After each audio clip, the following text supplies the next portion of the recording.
Hello everyone, welcome to Vanika's channel. ఈరోజు ఈ వీడియోలో మనం విజయవాడలో చూడవలసిన టూరిస్ట్ ప్లేసెస్ ఏంటో చూపించబోతున్నాను.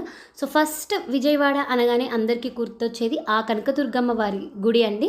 అయితే మనము వీకెండ్స్లో వెళ్ళినప్పుడు మార్నింగ్ టైంలో అమ్మవారి దగ్గర రష్ ఎక్కువగా ఉంటారు. సో మీరు ఈవినింగ్ దర్శించుకుంటే మీకు దర్శనం అనేది బాగా జరుగుతుంది, లేదంటే మార్నింగ్ అయినా వెళ్ళొచ్చు.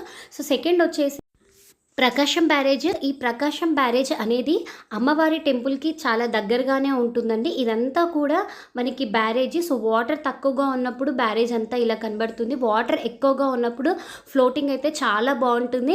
అండ్ మనం బ్యారేజ్ మీద నుంచి వెళ్తూ ఉన్నప్పుడు అక్కడ నిలబడి సైడ్కి వెహికల్ ఆపుకొని నిలబడి చూడొచ్చండి, చాలా బాగుంటుంది. సో ఈ వీడియోలో చూడండి, ఇక్కడ వాటర్ ఎక్కువగా ఉన్నాయి, అంటే మనకి బ్యారేజ్ ఒక సైడ్ వాటర్ ఉన్నాయి, ఇంకొక సైడ్ వాటర్ లేవండి. సో నెక్స్ట్ థర్డ్ ప్లేస్ వచ్చేసి మనకి ఉండవల్లి కేవ్స్. ఈ ఉండవల్లి కేవ్స్ అనేవి అమ్మవారి టెంపుల్కి జస్ట్ 3 కిలోమీటర్స్ దూరంలో ఉంటాయి. మనం ఉండవల్లి కేవ్స్కి వెళ్ళేటప్పుడు ప్రకాశం బ్యారేజ్ మీదుగానే వెళ్తాము. ఈ ఉండవల్లి కేవ్స్ అనగానే మనకు గుర్తొచ్చేది ఏంటంటే, ప్రపంచంలోనే 3 చోట్ల కొలువైన అనంత పద్మనాభ స్వామి విగ్రహం అనేది ఈ గుహలో ఉంది. అలాగే అప్పుడు బౌద్ధ కళ శిల్పాలు ఎలా ఉన్నాయి, వాళ్ళ నివాసం ఎలా ఉంటుంది అని కళ్ళకు కట్టినట్టుగా చూపిస్తారు, చాలా అద్భుతంగా ఉంటుంది. మన ఛానల్లో ఉండవల్లి గుహలు అనే ఒక వీడియో చేశానండి, కింద డిస్క్రిప్షన్లో లింక్ ఇస్తాను, తప్పకుండా చెక్ చేయండి. నెక్స్ట్ ప్లేస్ వచ్చేసి భవానీ ఐలాండ్. ఆంధ్రప్రదేశ్లో ఉన్న ఏకైక ఐలాండ్ అండి ఇది. ఇక్కడ మనము టికెట్ తీసుకొని బోట్ ఎక్కేసి ఐలాండ్ లోపలికి ఎంటర్ అయిపోయి ఐలాండ్ మొత్తం కూడా మనం వ్యూ చూడొచ్చు. హాఫ్ డేకి ఎక్కువగానే మనము ఇలా ఐలాండ్లో స్పెండ్ చేయొచ్చు.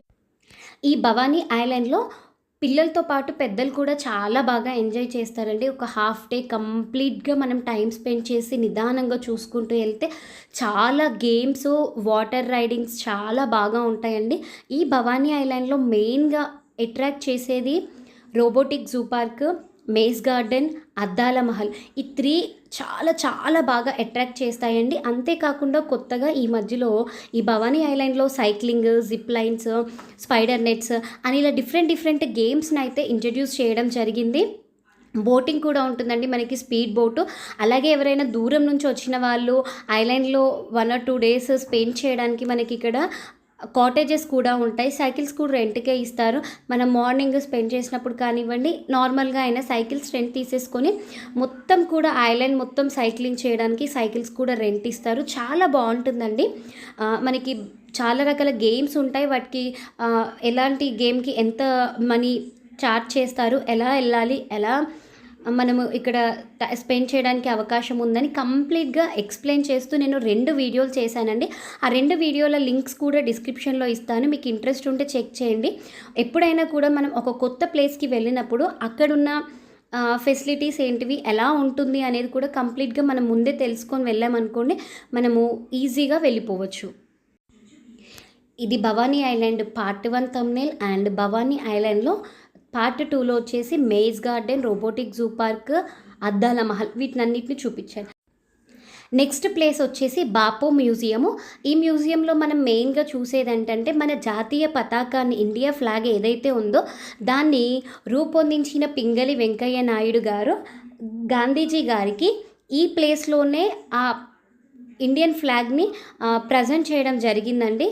సో దాని ఆవిష్కరణ అంతా ఇక్కడే జరిగింది. అప్పుడు గాంధీజీతో పాటు ఎవరెవరు ఉన్నారు, వాళ్ళ పిక్చర్స్ అన్నీ కూడా మనకి అక్కడ ఉంటాయండి, అంటే విగ్రహాలు ఉంటాయి. దాంతోపాటుగా మనకి పూర్వం రాజులు కన్స్ట్రక్షన్ చేసిన బిల్డింగ్స్, శిలాపలకాలు కానివ్వండి, లేదంటే పిల్లర్స్ కానివ్వండి, వాళ్ళు వాడిన నాణాలు, వాళ్ళు పూజించే దేవతల విగ్రహాలు, ఇలా అన్నీ కూడా వాళ్ళ లైఫ్ స్టైల్కి సంబంధించి అన్నీ కూడా మనకి ఇక్కడ ఉంటాయి. అంటే మనకు పురావస్తు శాఖ వాళ్ళు తవ్వకాలు జరిపినప్పుడు వచ్చినవన్నీ కూడా ఇక్కడ మ్యూజియంలో చూపించడం జరుగుతుంది. దాని గురించి క్లియర్గా ఎక్స్ప్లెయిన్ చేస్తూ మనకు కింద బోర్డ్స్ కూడా పెడుతూ ఉంటారండి. ఇక్కడ మనకు మ్యూజియం అనేది 2 floors ఉంటుంది. ఈ మ్యూజియంలో కూడా దగ్గర 2 to 3 hours ఎక్కువగానే మనము స్పెండ్ చేయొచ్చు. వాళ్ళు యూజ్ చేసిన నాణాలు ఎలా ఉన్నాయి, వాళ్ళ డ్రెస్సింగ్ స్టైల్ ఎలా ఉంటుంది, అలా కంప్లీట్గా కూడా చాలా బాగుంటుందండి. మ్యూజియాన్ని ఇష్టపడే వాళ్ళు ఇవి చూడవచ్చు. సో మెయిన్‌గా విజయవాడ అనగానే మనకి ఇవి అయితే చూడాల్సిన ప్లేసెస్. వాటితో పాటుగా విజయవాడకి కొంచెం దూరంలో అంటే ఒక 20 కిలోమీటర్ల దూరంలో పానకాల స్వామి దేవాలయం ఉంటుంది. ఇది నవనరసింహ క్షేత్రాలలో ఒకటి. ఆ వీడియో కూడా కంప్లీట్‌గా మన ఛానల్‌లో ఉంది. అంతేకాకుండా మన ఛానల్‌లో one day Vizag tour, one day Konaseema tour ఉంది. వన్ డే వైజాగ్ టూర్ అనగానే ఏపీ టూరిజం బస్ బుక్ చేసుకుంటే సింహాచలంతో పాటు మనకి ఏమేం ప్లేసెస్ చూపిస్తారో, మధ్యాహ్నము లంచ్ కూడా వాళ్ళే ప్రొవైడ్ చేశారు. ఆ కంప్లీట్ ఇన్ఫర్మేషన్ అంతా కూడా నేను సెపరేట్‌గా వీడియోస్ చేశాను. మీరు కావాలనుకుంటే మన ఛానల్‌లో టూర్ అనే ఒక ప్లేలిస్ట్ ఉంది. అందులో కూడా చెక్ చేయొచ్చు. ఈ వీడియోలన్నీ లింకులు కూడా నేను డిస్క్రిప్షన్‌లో ఇస్తాను. వీడియో ఎండింగ్‌లో ఇస్తాను. Thank you for watching.